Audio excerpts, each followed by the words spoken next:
Ao iniciar a terapia, qual o passo a passo para trabalhar a conceituação clínica do paciente? Essa é a primeira pergunta que enviaram. A gente vai responder agora. Então, ao iniciar a terapia, qual o passo a passo para trabalhar a conceituação clínica do paciente?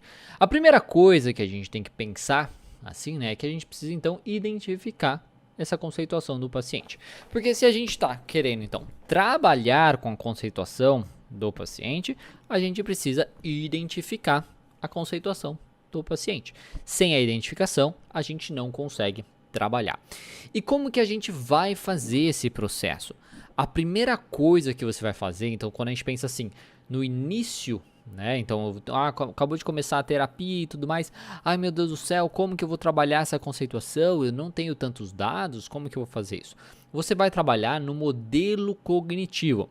Se você não sabe, a conceituação cognitiva, na parte inferior dela, tem 3 modelos cognitivos, né? Pode ter mais se você tiver outra conceituação, né, para complementar. Mas enfim, tem 3 modelos cognitivos. O que é um modelo cognitivo? Nada mais é que contextos, situações onde o paciente se insere, que ele está vivendo aí atualmente na sua vida, que trazem algum problema, que trazem alguma dificuldade, que trazem aí uma emoção exagerada, uma emoção disfuncional ou um comportamento disfuncional. Então ele sofre bastante nessas situações ou ele se comporta de certa maneira que prejudica ele. Então esses modelos cognitivos é o que a gente vai observar. Então a primeira coisa que a gente precisa fazer é notar justamente esses padrões do paciente. Tipo, atualmente na vida dele, qual padrão de funcionamento este paciente está tendo que mantém ele no problema, que demonstra muito bem como ele lida aí com as coisas da vida, do seu dia a dia, com seus relacionamentos, com o seu trabalho e por aí vai, principalmente baseado na queixa inicial que ele trouxe. A gente precisa notar esse padrão para ver se em várias situações diferentes, em vários dias diferentes, ele tem pensamentos parecidos, pensamentos que talvez sigam aí mais ou menos um mesmo tema. E também comportamentos que também sigam o mesmo tema, comportamentos que talvez mantenham esse paciente no problema. Então a gente precisa identificar, a primeira coisa, os modelos cognitivos do paciente. E como que você vai fazer isso? Trabalhando normal, o processo, né? Então avaliando a rotina do paciente, vendo o que ele faz de mais, o que ele faz de menos no seu dia a dia, vendo por que ele não consegue colocar em prática as coisas que ele precisa colocar para atingir as suas metas, tá? As suas metas de vida, suas metas como um todo, de trabalho, de relacionamentos, tudo mais, e por aí vai. Então você vai notando aí no dia a dia do paciente. Como que a gente vai fazer isso? Simplesmente perguntando pro paciente o que você vai de mais, o que você vai de menos, o que você poderia fazer diferente, por que você não consegue fazer as coisas que você se propôs a fazer, que você gostaria de fazer, simplesmente questionando assim, ou pedindo pro paciente fazer uma autopercepção, pedindo pro paciente realmente avaliar esse processo. Então, olha, na próxima semana, avalie aí durante a semana como que você se sentiu nas mais variadas situações e quando você perceber que você teve um comportamento negativo ou quando você perceber que você pensou alguma coisa ruim ou quando você perceber que você se sentiu de uma maneira bem exagerada, assim, bem negativa, chega lá e anota a respeito disso e traga para a gente discutir um pouco, porque daí a partir desses dados do paciente você vai montar então vários modelos cognitivos ali daquela semana que passou e tudo mais. Então esse é o processo, esse é o início que você vai fazer. Depois que você identificou isso, você vai estimular mudanças nesse modelo cognitivo, nesse modo de funcionar do paciente. Então você vai ver os pensamentos que ele tem, você vai ver as emoções que ele tem, você vai ver os comportamentos que ele tem, você vai ver as situações que ele se insere, porque muitas vezes o paciente se insere em situações muito que não precisam, tá? Situações que só estimulam o uso de comportamentos bem disfuncionais. Se a gente está falando de um paciente que quer parar de comer, por exemplo, e fica indo toda vez parar de comer doce, por exemplo. Parar de comer doce.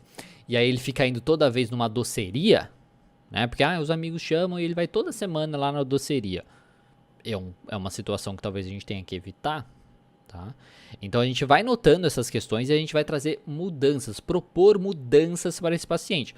Mudanças de pensamento através de reestruturação cognitiva, a gente vai fazer esse processo, mudanças de comportamento, o que ele pode fazer de diferente, por que é ruim ele continuar tendo o comportamento que ele tem, e também algumas estratégias para manejar a sua emoção, se é uma emoção muito exagerada, será que existe alguma técnica, né, alguma estratégia que a gente pode tranquilizar o paciente? Beleza. A gente vai propor essas mudanças, vai estimular essas mudanças. Aí o paciente vai tentar colocar isso em prática.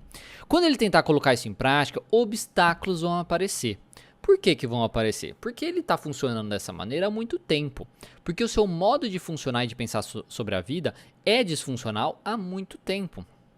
E ele quer, né, as suas ideias parasitárias, as suas crenças disfuncionais, querem que ele se mantenha nesse funcionamento. Então, quando ele se propor a mudar, quando ele tentar colocar alguma coisa diferente ali na sua rotina e tudo mais, obstáculos irão aparecer, falando, olha, não faça isso, isso não vai ser bom para você, tá? Vai ser ruim, a vida já é tão ruim, você tá perdendo isso de bom na tua vida, sabe? Pensando na questão do doce, por exemplo. Então, obstáculos vão aparecer. Aí a gente vai registrar esses obstáculos também e a gente vai trabalhar com esses obstáculos. Esse é o processo da terapia.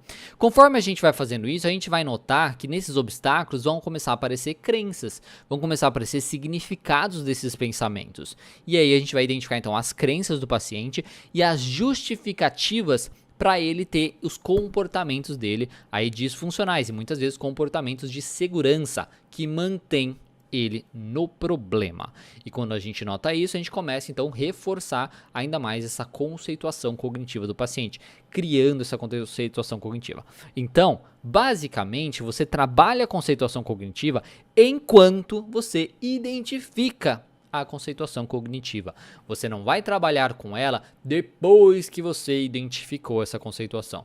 Você trabalha com o paciente, começando pela parte inferior, que é o modelo cognitivo daquele paciente. No processo de trabalhar com essa parte da conceituação, você vai identificando as outras partes da conceituação. Então, o processo é meio que tudo junto, tá? Então, é isso que eu teria que falar aí para você a respeito disso. E aí, você gostou do conteúdo desse vídeo? Porque se você quiser assistir o conteúdo dessa aula na íntegra, basta acessar o meu canal de lives aqui no YouTube. Você pode encontrar o link na descrição e além dessa aula completa, você vai encontrar também muitas outras aulas para te ajudar na sua prática clínica aí da psicologia. Então clica aí embaixo e eu te vejo lá.